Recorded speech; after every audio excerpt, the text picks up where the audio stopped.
Bem-vindo todos para mais uma aula de aerodinâmica. Hoje vai ser a resolução de um exercício e um tema que a gente vai falar é do aerofólio reflex, ou do bordo de fuga reflex. Então vamos fazer uma pequena recapitulação. Tá? Aqui nós temos o aerofólio simétrico, que a gente modelou no aerofólio fino como uma placa plana, em que a espessura varia, mas o extradorso é um espelho do intradorso. O aerofólio arqueado, que é o que a gente também modela por aerofólio fino, apesar de ter uma espessura, a gente não considera essa espessura e usa sua linha de arqueamento para fazer a análise. Então é o aerofólio arqueado ou simétrico. Existe e é comum nos aerofólios mais antigos em que o extradorso tenha uma porção plana. Isso era muito comum em hélices, por causa do processo de fabricação de hélice na época dificultava fazer um aerofólio em que o bordo, o intradorso, não tivesse uma porção plana. Um exemplo desse aerofólio é o Clark Y, que além de ser usado em hélices mais antigas, também foi muito usado em asas. Só que esses aerofólios tendem a ter um desempenho de L sobre D, ou seja, sustentação por arrasto, no caso 2D arrasto parasita, geralmente é muito ruim. Então esses aerofólios já não são mais tão utilizados hoje em dia. Aerofólio de grande arqueamento, que esse daqui é muito comum em vanes para fazer curvatura de escoamento em dutos, por exemplo, em túneis de vento, ou até mesmo turbinas a gás, muito comum nos motores aeronáuticos, tem uma característica de um arqueamento desse nível aqui. Aqui embaixo são os aerofólios supercríticos, em que eles têm pouquíssimo arqueamento, tem uma região do arqueamento bem plana, pelo menos os primeiros aerofólios supercríticos tinham essa filosofia. E aqui é o nosso tópico, que é o aerofólio reflex, que é aquele está exagerado, mas o aerofólio tem uma porção de arqueamento positivo até uma determinada posição e depois no bordo de fuga o aerofólio fica com arqueamento negativo.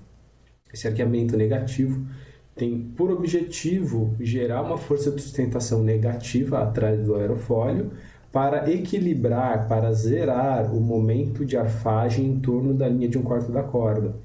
E com isso é possível fazer uma asa que não precisa de profundor para equilibrar a aeronave, porque essa asa não gera momento de arfagem. Isso é muito utilizado nas asas voadoras, que por não terem uma empenagem horizontal, na verdade, a rigor, até um exemplo do B2, que é uma aeronave que não tem nem empena vertical para estabilizar ela, o aerofólio, o adotado, geralmente é o aerofólio reflex. Nessa aula a gente vai fazer a modelagem matemática desse aerofólio, e aqui eu quero mostrar mais um exemplo para vocês, que seria dessa peça de uma pá de helicóptero, tá? Não é exatamente um helicóptero, mas é como se fosse uma pá de helicóptero, em que é possível ver duas características desse aerofólio, tá? Essa peça ela é uma amostra da fabricação que é utilizada nessas aeronaves. O intradorso ele tem uma porção praticamente plana, mas a rigor ela não é exatamente plana.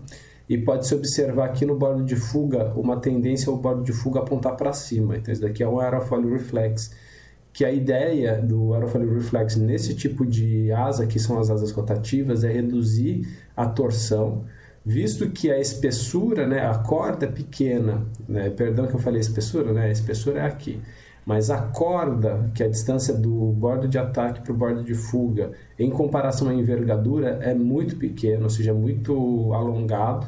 Então, a rigidez na torção é pequena. Então, como esse aerofólio tende a torcer toda a pá do rotor, ela precisa se adotar um aerofólio com momento de arfagem muito pequeno ou até mesmo zero para você ter um requisito estrutural satisfeito. Bom, vamos então para a resolução matemática desse exemplo. Vamos aqui adotar nosso sistema de coordenadas. Coordenada x, coordenada z. E nós temos aqui então um aerofólio que, para equilibrar as forças aerodinâmicas, precisa ter essa forma. Aqui vamos cruzar na corda igual a 1. Aqui vamos cruzar, o arqueamento vai cruzar o eixo X também na coordenada B, aqui é arbitrário, por enquanto, não definido. e tem uma certa altura A esse arqueamento. Também não estou definindo aqui, ele é uma forma arbitrária. Tá? Então, a forma mais simples, a função matemática que a gente pode usar aqui é a forma polinomial. Então, aplicar aqui z é igual a um certo parâmetro que eu vou chamar de delta, que é o que vai mexer no arqueamento. Tem raiz na origem, que é pelo primeiro x menos b a origem raiz em b, e x menos 1 raiz em corda igual a 1. Então, essa forma polinomial que nós podemos adotar, uma forma cúbica com 3 raízes, que permite fazer uma forma que a gente está adotando. Dependendo do delta, o arqueamento antes do posição B vai ser positivo ou negativo, e o B ainda está a se definir, mas o B fica entre 0 e 1. Não vamos trabalhar com B maior do que 1 para o caso do aerofólio reflex. Então, o que a gente faz agora é aplicar o teorema do aerofólio fino. Tá? Então, aplicando a teoria do aerofólio fino. Bom, se vocês lembram, a primeira coisa da teoria do aerofólio fino é calcular a derivada da linha de arqueamento. Então, derivando em x essa linha de arqueamento, a gente obtém 3 vezes delta, que multiplica x ao quadrado, menos 2 que multiplica delta, que multiplica b mais 1 vezes x, mais b vezes delta. Então, é abrir o polinômio e aplicar a derivada diretamente. Segundo passo é substituir a variável.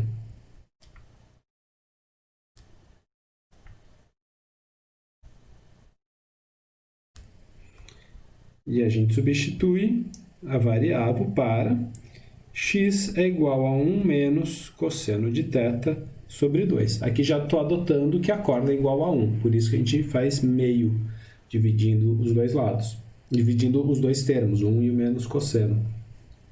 Dessa forma, essa derivada da linha de arqueamento, ela fica 3 delta, que multiplica 1 menos cosseno de θ, tudo isso ao quadrado, sobre 4, menos 2 delta, multiplica b mais 1, 1 menos cosseno de θ, sobre 2, mais b vezes delta, que reorganizando, simplesmente reorganizando, né, abrindo o quadrado, fica 3 delta sobre 4, 1 menos 2 cosseno de θ mais cosseno ao quadrado de θ, menos delta b mais 1, 1 menos cosseno de θ, mais b multiplica delta. E aqui vem uma coisa interessante. Apesar de que aqui a gente tem, seria aí uma forma que depende de cossenos elevado a um expoente, então cosseno a 0, cosseno a 1 e cosseno elevado a 2. Esse termo aqui, do cosseno elevado ao quadrado, ele pode ser transformado em um arco duplo. Ele tem uma relação com o arco duplo. Tá? Então, nós aqui podemos utilizar esse resultado.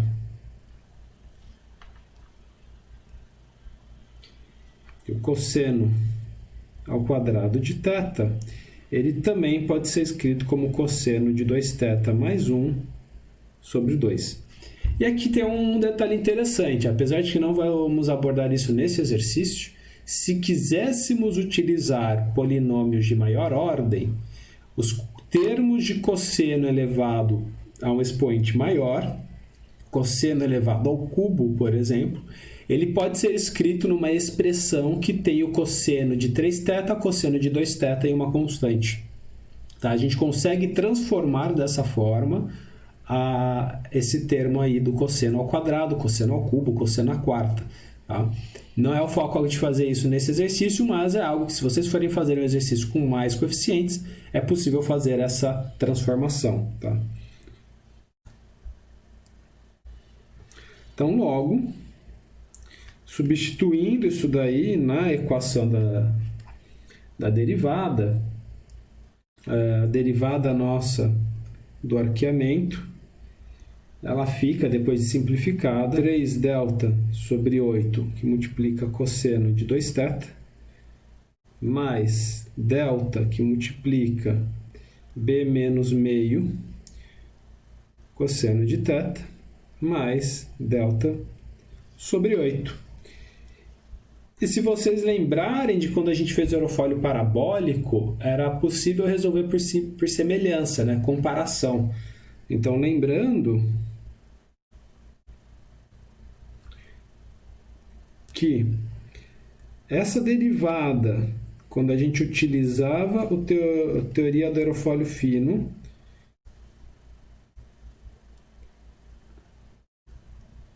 a derivada do arqueamento com x, ela podia ser representada pela série dos coeficientes dos termos ANs que definem a distribuição de circulação, que define o gama minúsculo. E essa forma pode ser comparada com a expressão acima,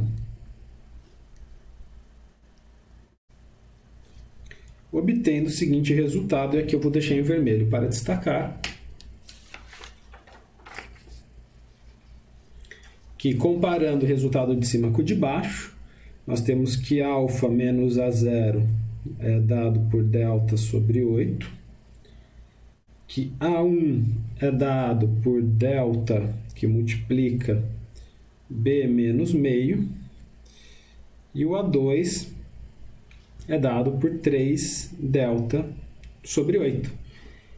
E apesar do nosso polinômio ter só esses 3 coeficientes, se fosse um polinômio maior, nós teríamos mais coeficientes, porém, esses 3 coeficientes, o A0, o A1 e o A2, são suficientes para calcular todos os parâmetros aerodinâmicos do aerofólio que a gente quer, que é o coeficiente de momento de arfagem na linha de 1/4 da corda e o coeficiente de sustentação, além do centro de pressão e o centro aerodinâmico dessa asa, desse aerofólio. Então,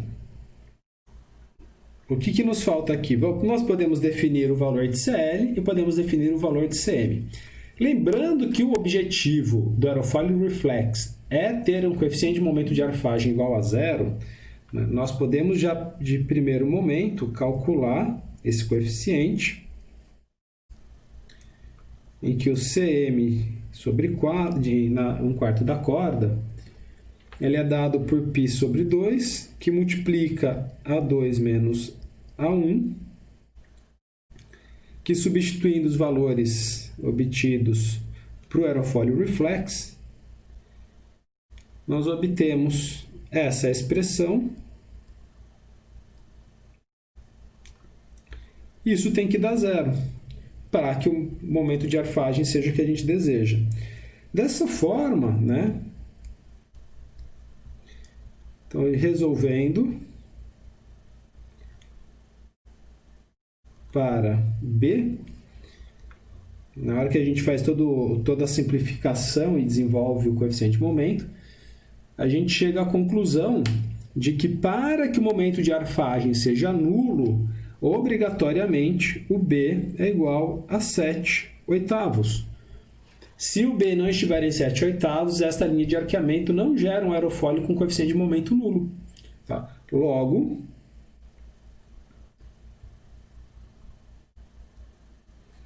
nós podemos já de forma direta simplificar o Z, que era dado anteriormente pelo delta vezes x menos 1, x menos 7/8. Essa é a forma de aerofólio que a gente precisa para ter coeficiente de momento nulo. E, por outro lado, o centro aerodinâmico também pode ser definido a partir, óbvio que a gente já conhece esse resultado, pela derivada do CM dividido pela derivada do CL, mais 1/4, e isso daqui dá em 1/4 da corda, ou seja, já era esperado, porque o coeficiente de momento ele é constante com alfa quando calculado em 1/4 da corda, na teoria do aerofólio fino, então era de se esperar que o centro aerodinâmico fosse o 1/4 da corda. Qual que é a conclusão disso? Que, independente do ângulo de ataque, o coeficiente de momento é 0 sempre. Então a gente já podia visualizar essa conclusão, mas essa é uma forma também de obter a conclusão a partir do coeficiente do centro aerodinâmico. Tá? Bom, esse foi mais um exercício que, além de abordar um aerofólio polinomial, né, uma linha de arqueamento polinomial, também é uma aplicação prática de um tipo de aerofólio que é utilizado nas asas voadoras exatamente por gerar momento de arfagem nulo. Essas asas, se vocês forem pesquisar, elas geralmente são asas enflechadas, porque senão não é possível estabilizar essa asa. Isso daí é um tópico que, na verdade, vem em mecânica de voo, mas que aqui nós já pincelamos algumas ideias durante essa disciplina e vamos comentar mais ao longo do semestre. Bom, obrigado a todos por mais uma aula, nos vemos na próxima. Continuem estudando, tentem refazer esse exercício e entre em contato comigo em qualquer dúvida.